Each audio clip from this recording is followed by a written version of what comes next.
look have you gone for? Well, before we talk football, let's talk about something far more serious. Let's talk tashes. Let's talk moustaches. What look have you gone for? It's a good question, Fraser. I could ask you the same one as well. I've no idea. No, well, obviously, we know what it is for. It's for Movember, and it's obviously to raise awareness for testicular cancer. Hopefully, along the way, we've raised a bit of awareness and raised a bit of money, and if it affects one person and saves them, then I suppose it's a job done. But hopefully, the bigger picture is that overall, it saves more lives than we lose from it. Not every player has decided to do it. I think some are physically incapable of growing facial hair, but those that have, there's been plenty of banter flying around about it, hasn't there? Yeah, well, I think you're gonna take it. I think you have to expect it, but I think it's done for a good cause. And I think overall it's something it's very serious amongst men, and I'm sure that there's people, you know someone who's been affected by it, or someone, a friend of a friend. So it's quite obviously a common killer amongst young men and men of sort of going into my age. So it's like I say, hopefully it has a positive effect, and all the ribbing you get for it is a small price to pay for the bigger picture. The Forest team in general has raised more than £1,500 so far, and there's still a week or so of November to go. So I suppose you'd urge people to log on to the Movember website and really get behind us.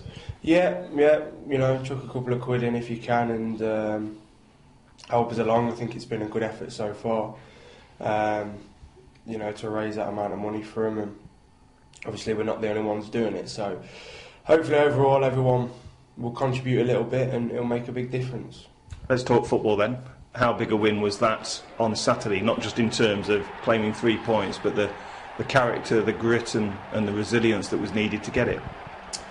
Well, yeah, exactly. I think you've summed it up in your question, really. I think first and foremost you go out to win the game, and you try and play well doing it. And there's obviously stages in games where don't quite go your way. Disappointed to concede 2 goals from set plays.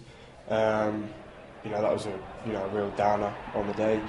But to come back, twice from a goal behind and then eventually nick it so late on shows great character. But we've got that in our side. I think we've got character and determination, and that sort of, it's almost like a naivety of to never be beat sort of thing. And it's heart-wrenching a little bit at times. I wish we could start winning a few games 2 and 3-0 and make it look a bit more comfortable. But at the minute we are still in a difficult position, let's say, and we'll take any 3 points we can get. Say that, but 7 points off the playoffs. The table, you look at the table and Forest are far too close to the relegation zone for comfort.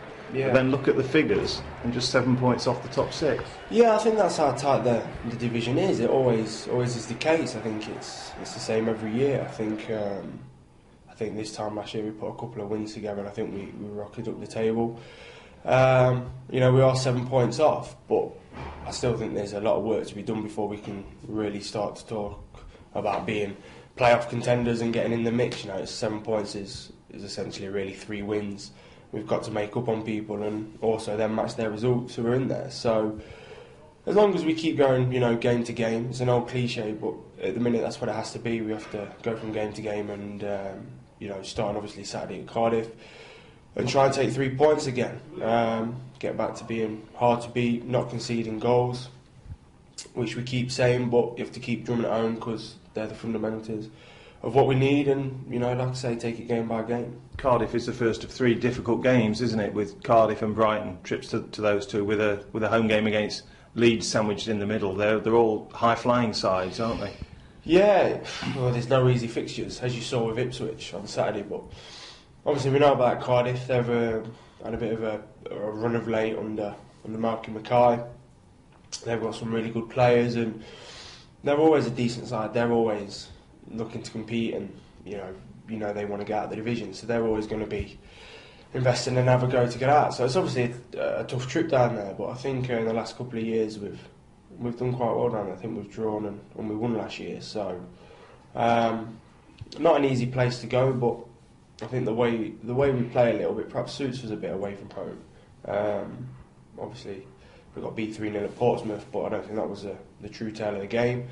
So it'll be interesting, but then you come home to Leeds on the Tuesday night, another tough game because they just seem to score a blib, to be honest with you. So and then away at Brighton. So 3 tough fixtures, but 3 to enjoy and get your teeth into. The win at Cardiff last year will be remembered because of the injury to Dexter Blackstock, who now is back in match action. He's a hugely popular member of the dressing room, and I think that gave everybody a lift, didn't it, when they saw him return to match action last week here at the academy in a game? Yeah, absolutely. I've known Dexter for 6 or 7 years. Of course, because you're under 21s and QPR. Yeah, and we had a little spell at Derby together, and yeah. then we were good friends at QPR, and we've continued now. So obviously, I've been very close with him throughout the whole rehab, and to be back in less than a year is a great achievement to him.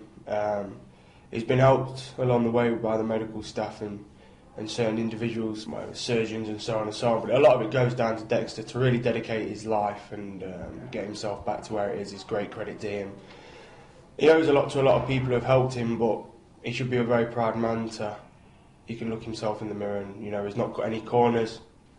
He went out to America a couple of times, and it's quite easy to get caught up in the distraction of where he was, but he got his head down and worked hard. So to be back for him personally is tremendous, and obviously from a team point of view it's great to have him back, because he's been missed, because on top of everything he's a great lad and a leader about the place, but he's a good footballer, and he'll certainly add a new dimension to the side once he's match fit and up to speed.